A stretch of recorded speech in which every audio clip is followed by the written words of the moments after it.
Like I said earlier, we would rather investigate and educate than to have to take people's animals to file charges. Okay, the humane officers, what our job responsibilities are to respond to investigate complaints of animal cruelty, animal neglect, abandonment, and we also respond to seriously sick or injured animals. It's regarding allegation that there's a dog there that's thin with hair loss.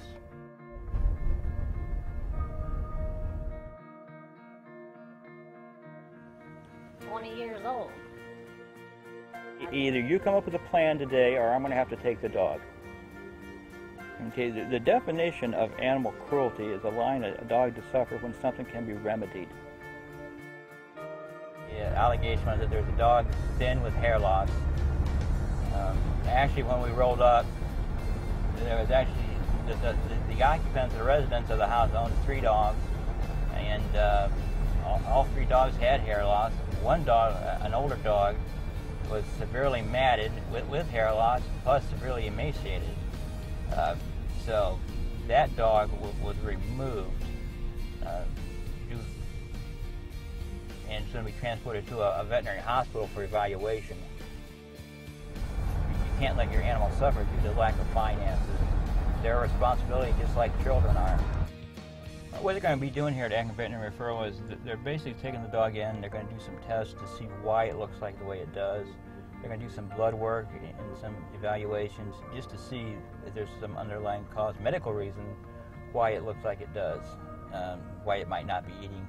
If it comes back, everything would come back that there's no problem and that it's just not being fed correctly, properly, then the person could face animal cruelty charges.